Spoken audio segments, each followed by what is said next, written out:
Assalamualaikum warahmatullahi wabarakatuh. Perkenalkan, nama saya Hidayatullah dari jurusan Ilmu Al-Quran dan Tafsir semester 2 kelas A dengan NIM 21083040115. Di sini saya akan melanjutkan mereview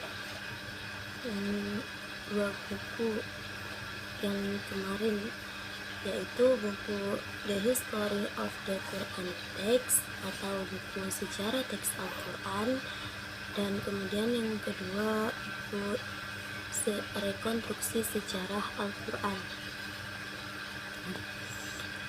Al-Quran itu diwahyukan secara lisan, namun Al-Quran sendiri konsisten sebagai kitab tertulis.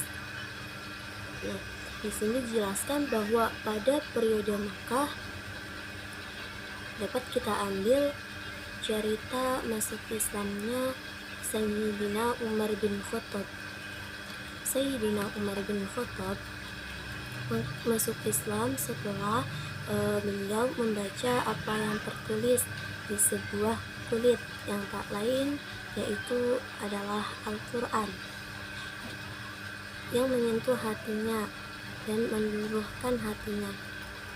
Menurut Abbas, ayat-ayat yang diturunkan di Makkah terekam dalam bentuk tulisan. Sejak dari sana, maka berkembang tulisan-tulisan lainnya dari kulit, pelepah kurma, batu-batuan, dan media yang lainnya, yang memungkinkan untuk bisa menulis Al-Quran.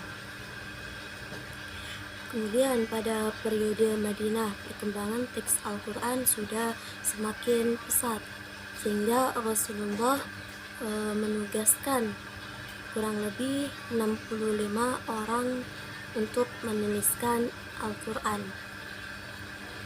Beberapa di antaranya yaitu adalah Zaid bin Thabit, Adnan bin Sa'id, Abu Umamah, Abu Ayyub Al-Ansari, Abu Bakar As-Siddiq, Abu Hudzaifah, dan lain sebagainya. Jadi ketika wahyu turun, Rasulullah langsung memerintahkan para penulisnya untuk menuliskan Al-Quran dengan cara mendiktekannya. Ketika wahyu datang, beliau memanggil Zaid bin Sabit khususnya sebagai sekretaris khusus beliau. Kemudian beliau memerintahkan penulis-penulis yang lainnya juga dengan cara Rasulullah mendiktekannya. Setelah selesai menulis, Zaid bin Sabit membacakan kembali hasil tulisannya di hadapan Rasulullah karena untuk mencegah kekeliruan. Kemudian susunan ayat ke dalam surat diakui secara umum bahwa susunan ayat dan surat dalam Al-Quran memiliki keunikan yang luar biasa.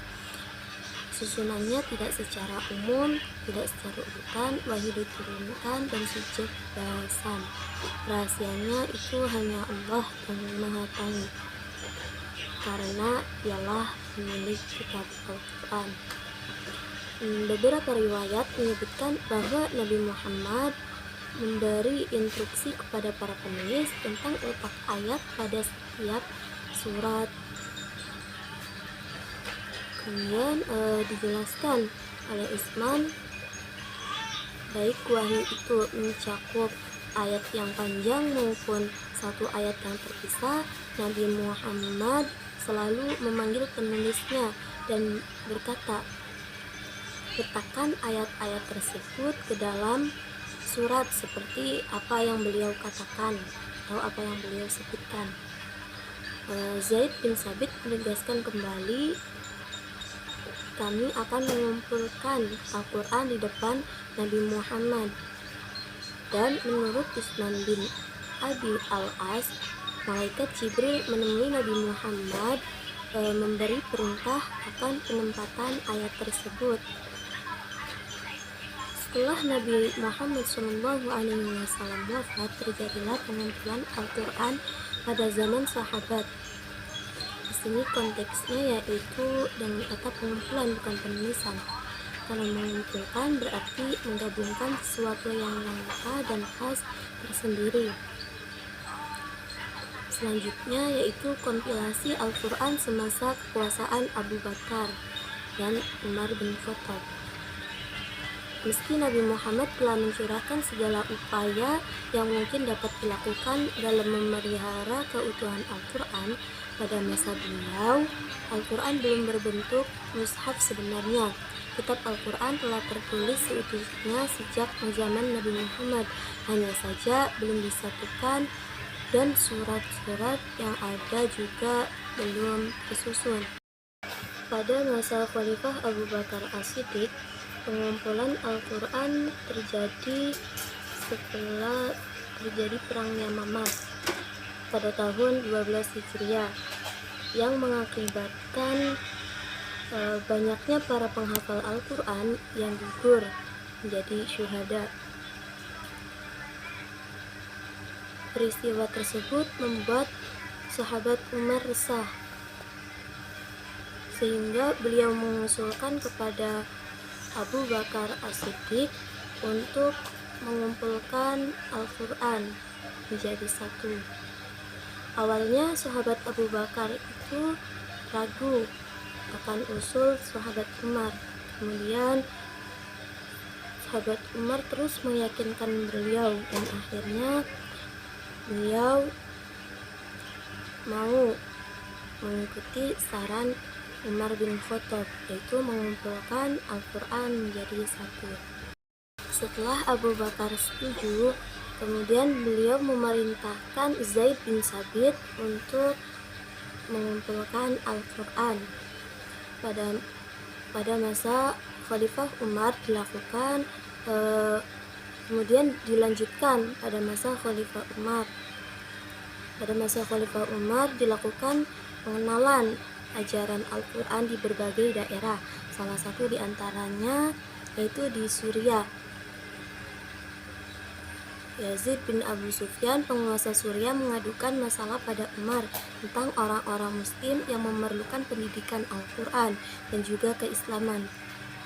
Kemudian Umar mengutus para sahabat untuk mengajarkan dan mengenalkan Al-Quran di berbagai daerah. Dan beliau juga mengutus beberapa utusan untuk mengawasi perkembangannya.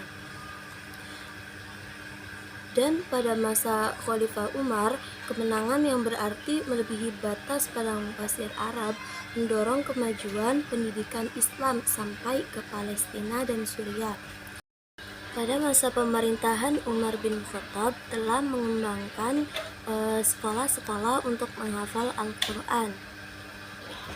Selanjutnya, di dalam buku Rekonstruksi Sejarah Al-Quran dijelaskan bahwa perkembangan tulis-menulis di Arabia yang kemudian turun wahyu Al-Quran yang memang mengarah ke sana, mengarah untuk dituliskan. Kemudian selanjutnya pemeliharaan Al-Quran pada zaman Nabi Muhammad SAW yang dijelaskan di dalam buku Rekonstruksi Sejarah Al-Quran, yang isinya itu tidak jauh beda dengan buku sejarah teks Al-Quran atau buku The History of the Quran Text. Hanya saja di dalam buku ini lebih menceritakan peranan Sayyidina Ali bin Abi Thalib dalam pengumpulan Al-Quran. Tidak terlepas sebelumnya upaya Abu Bakar, Utsman dan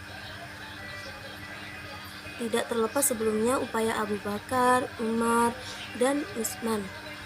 Namun perkembangan Al-Quran pada masa Utsman akan dijelaskan nanti di bab selanjutnya. Pada zaman sahabat tersebut merumuskan beberapa mushaf yang terbagi menjadi dua, yaitu mushaf primer dan mushaf sekunder.